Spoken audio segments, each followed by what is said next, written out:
Good morning. You're in the loop. Every week we talk with the people who make San Antonio a better place to live. Thanks for joining us in the loop.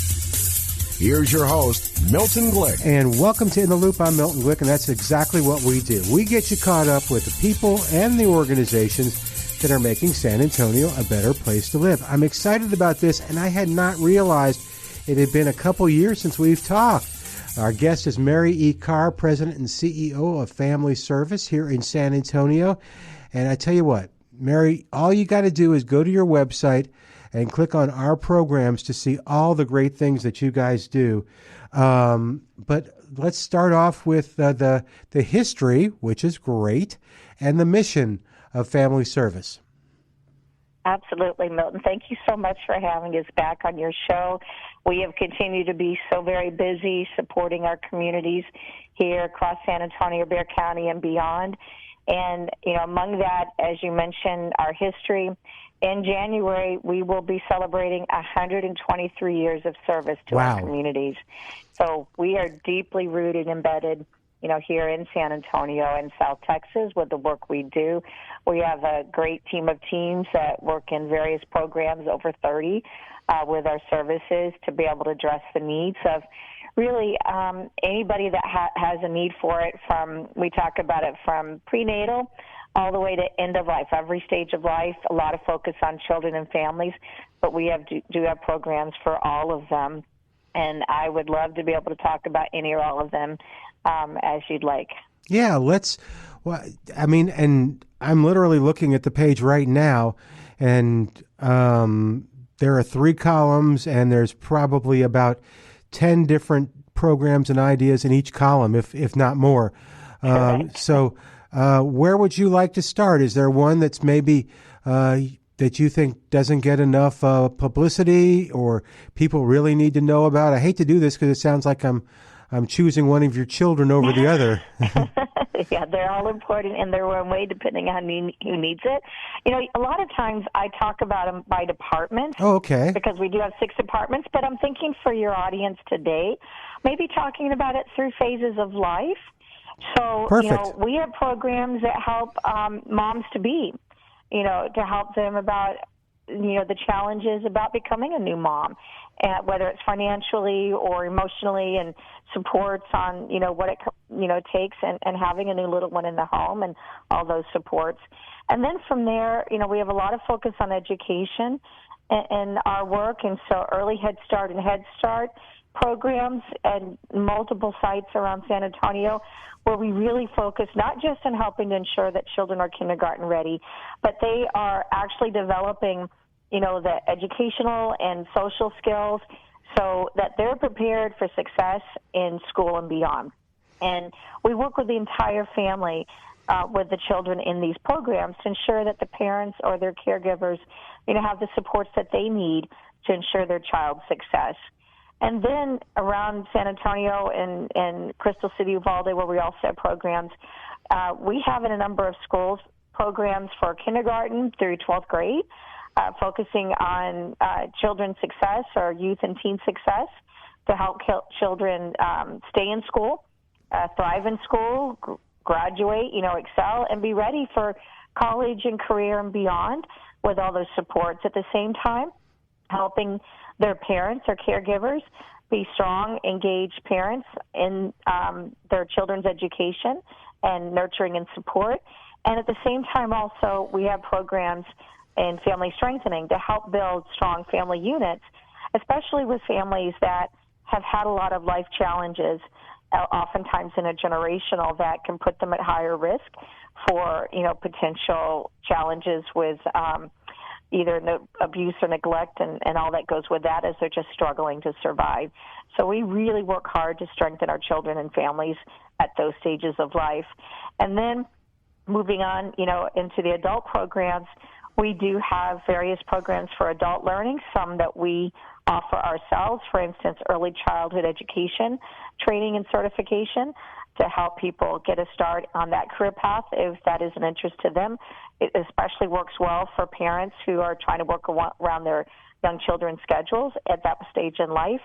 We also, for almost 5 years now, have had a trade skills program where we actually provide trade skills training to people that want to gain skills in the trades and construction, both new construction as well as renovation. And we provide the training, and we provide the OSHA training as well. And it's pre-apprenticeship programs that we then link our students to either employers for Department of Labor approved apprenticeships or for OJT opportunities. And, we provide this all at no cost to the students to give them a chance to really move into a career path that has strong pay and benefits to support them and their families. Again, trying to work to break intergenerational cycles of fill in the blank there. And some of those students go on to either, we've seen this already, start their own businesses with the training we've given them also. Also, taking those job skills, and we partner with the City's Office of Historic Preservation and other entities where we're also now going back into the neighborhoods with grants and supports to help low-income families that have been identified as with their homes being out of code compliance because they haven't been able to afford to maintain them.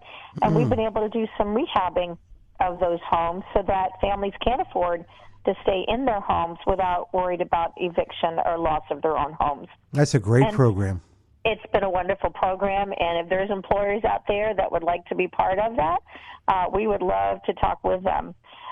We also have youth summer intern programs where we're always looking for employers to help participate in that, exposing our youth to opportunities for career paths that they may not know exist because they haven't had that exposure in their own home life or school life as well. All of this is tied to that workforce development.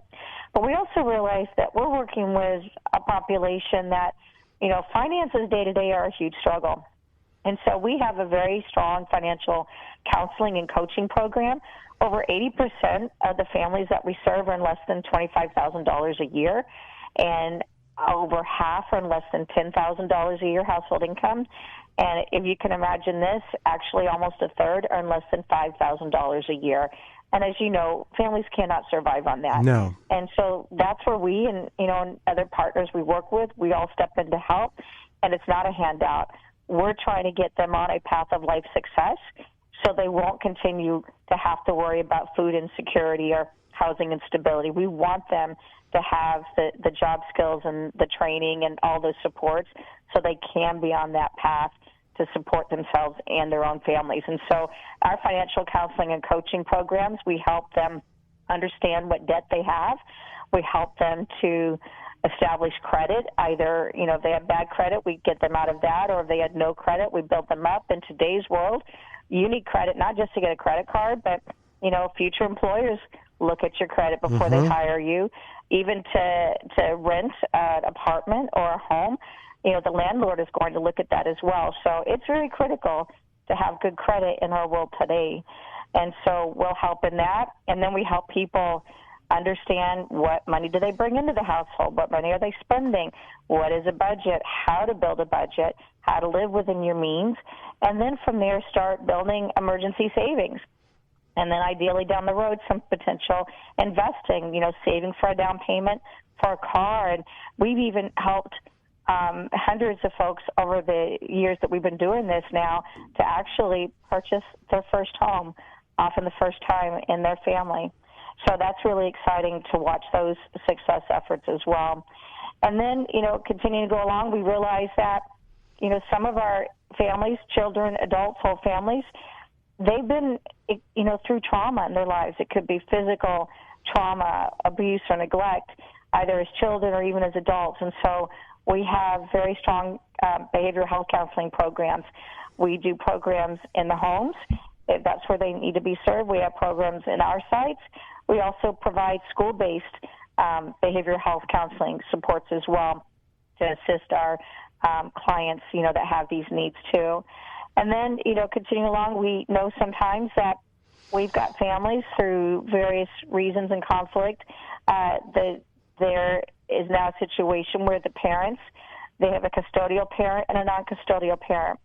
And some of these are ordered by the court, some of them trying to manage joint custody together, but they tend to have conflict. We have supervised visitation programs and safe exchange sites for kids between those parents who share custody to help the kids not be exposed to the conflict, but to be able to have a healthy relationship with both parents and not have to choose one versus the other, which can put a lot of guilt and conflict feelings within the children. So we help in that space. And then we have older adult programs where we've got older adults or even individuals with disabilities that are struggling at this point to age in place on their own. They need a little bit of help. We don't do the home health aspects, but we are state licensed to provide personal care and homemaker services in the home so that older adults can safely age in the home that they want to remain in, and especially if they don't have family able or nearby to be able to help them out, we're able to provide those services as well. And that also includes some respite care for the caregivers of those loved ones so they can get out and either get a break or get an errand or go to their own appointments if needed at those points in time. And then from there, we also have several community centers. On the near Westside, we have our Neighborhood Place, which is a community service and resource center. Not only do we have our own programs in there, but we have partners that provide various services as well that are available for individuals or families to come in who need to come in for various services. We have year-round programs and events. We'll have VITA kicking off again in January, but we also have seasonal programs in October. One of our partners does breast cancer awareness supports out of there. We've got some events targeted to, again, pregnant moms or new moms for supports. And we've got a Teen Tech Center out of there as well that provides after-school programs to help our teens learn about STEM, actually STEAM because art's included, and services there. We have a lot of mentors that help in that space too. And then we have a new community center that we just recently acquired. All right, Mary, we're gonna make that a tease. Hold on, don't go anywhere. But I want to tell people who we're listening to.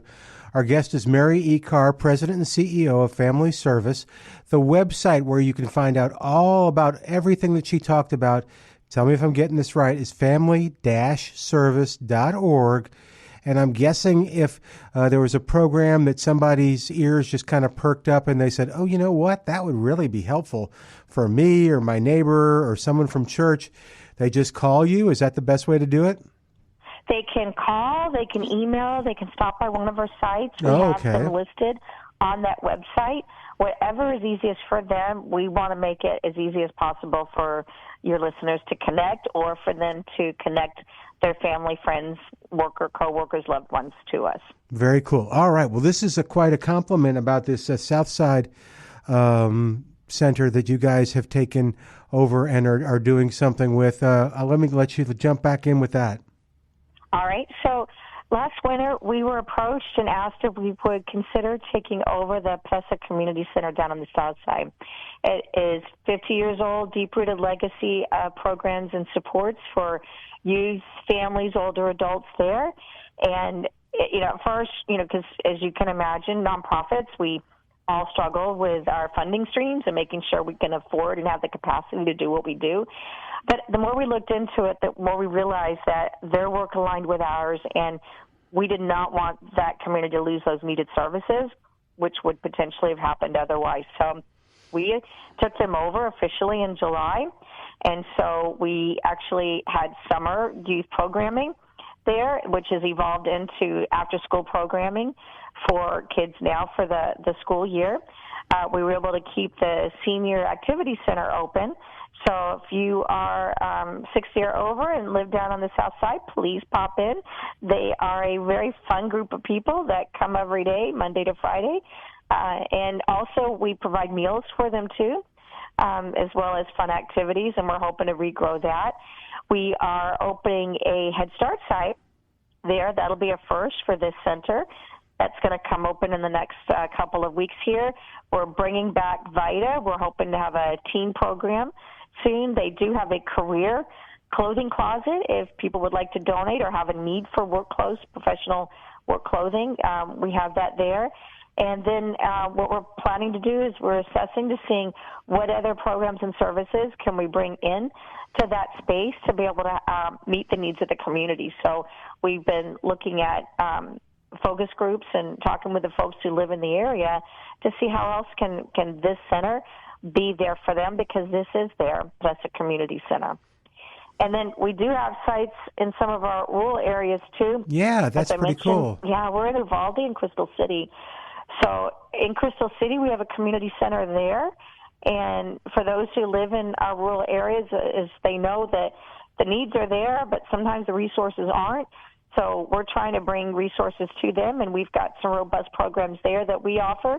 Plus, we have partners that we work with as well in Crystal City.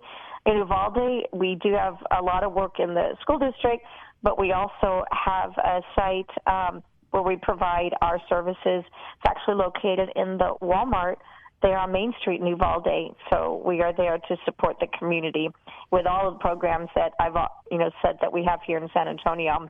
And we have others as well, but those are kind of giving a highlight. Mm-hmm. I can go over with you some of the fall activities if folks would like to know about some of the things coming up. Let's do that, because you have some fun things coming up, and I like the walk idea because it sounds like it serves multiple purposes. Absolutely. As you could probably see, we work hard to layer what we do.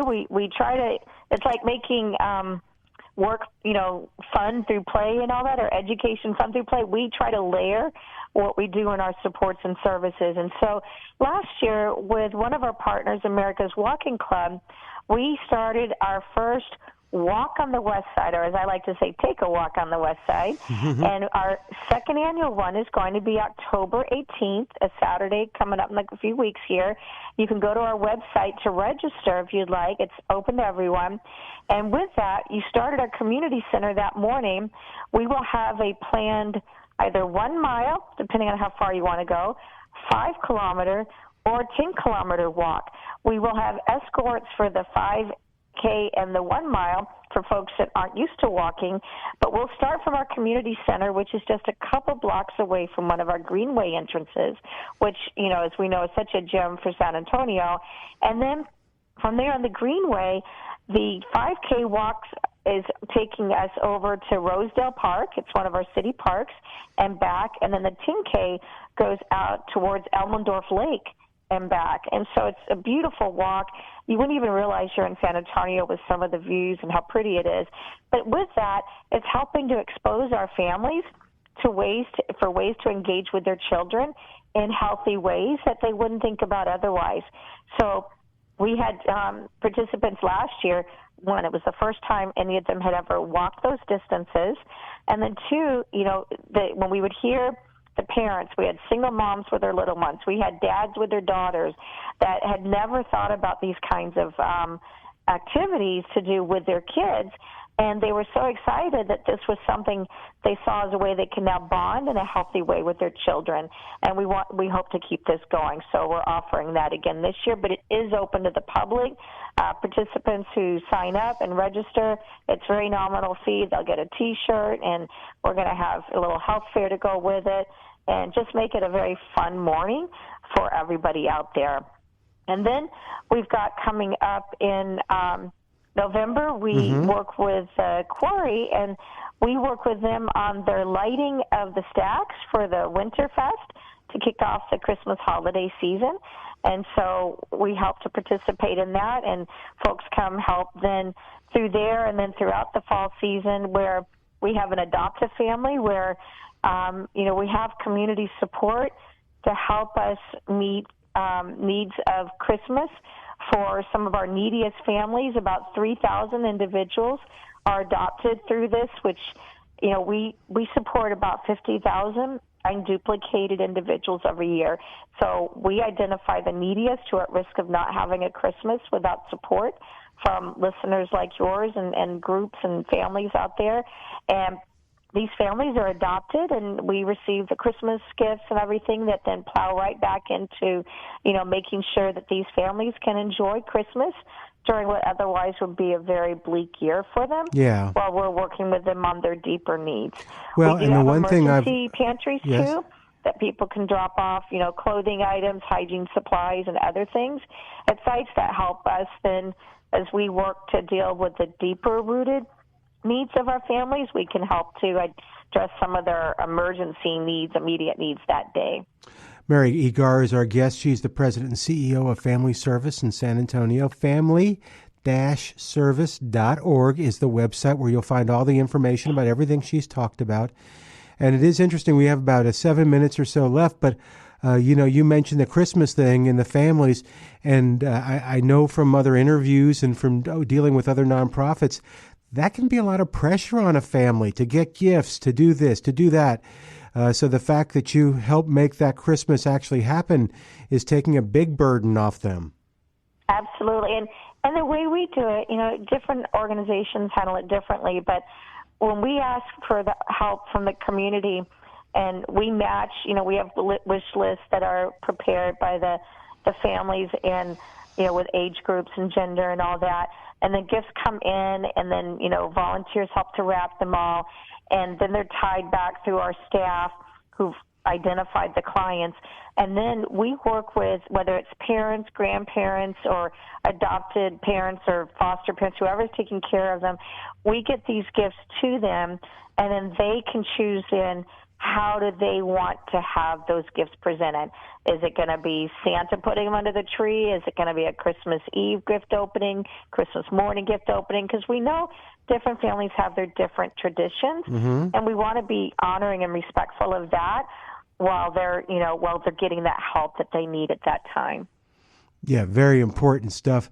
One of the things that kind of occurs to me, Mary, is you've mentioned like the new South Side thing and community involvement and church involvement. It does seem as though for a lot of your programs, if someone is listening that's involved in their church and their church is looking for a group to partner with, Family Service would be perfect as a volunteer group. Absolutely. And if they go to our website, we actually have a volunteer tab. And so we try to help match what are your interests and desires with our needs. And so if it were, let's say, a church group, do they want to come for a one-time event? How many would want to come? What ages? Because we'll work, if it's adults only versus children and adults, we'll work differently on that. And then is it an ongoing? You want to come once a month to do something regularly? So we work to figure out what is it you want to do and are able to do. And then we have a list of volunteer opportunities that's either site-based or program-based, depending on, how we match out those interests. And we always are loving to have our volunteers because none of us can do it without volunteer support. No, it's absolutely. And again, that's on the website, family-service.org, and the events are on there too. And there's lots of great things coming up. And even, I guess, Mary, businesses as a group can volunteer and be a part of your success and help people in their community or in a different community.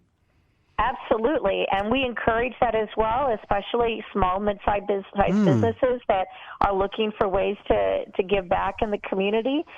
We welcome, volunteering or donating or even just helping to amplify and make visible our work out there.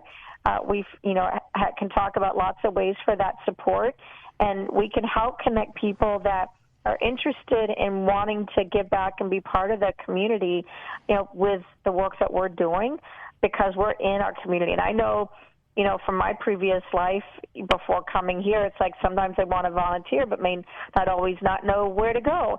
And here we try to make it easy as possible in a way that aligns with the support you are able to and would like to provide. Yeah, and too, I imagine, too, different companies may have a different, some may be more helpful helping families, some may be more comfortable helping children, some older adults. So really it sounds like just contacting you and starting that relationship, there's, whether it's a church group or whether it's a business, they'll find some group to be able to help. Absolutely. And sometimes, like I said, it could be a program or service-based. Sometimes it's our facilities.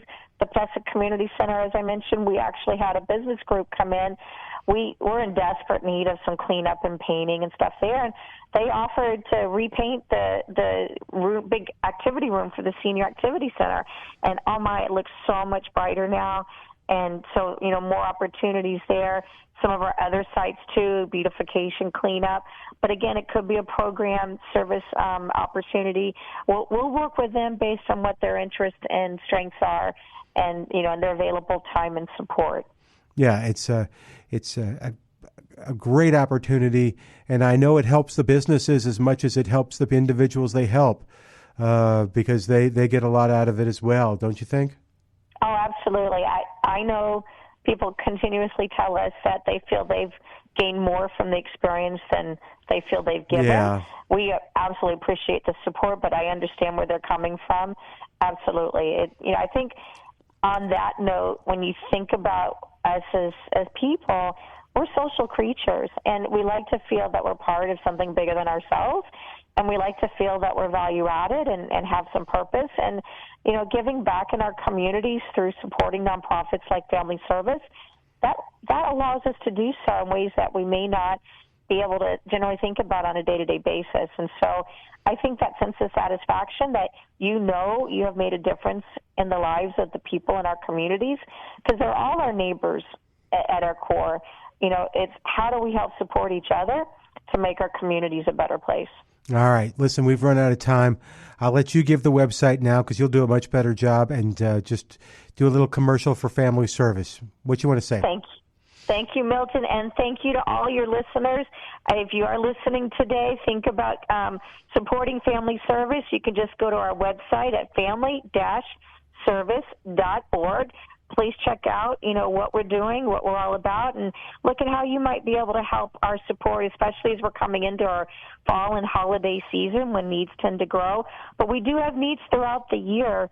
If you'd like to engage at any point in time, we would love to see you come out and be part of our experience. Thank you so very much. Perfect. We'll say goodbye for today. I'm Milton Glick. You join us next week as we keep you in the loop. Thanks for joining us in the loop. We look forward to bringing you next week's show with Milton Glick.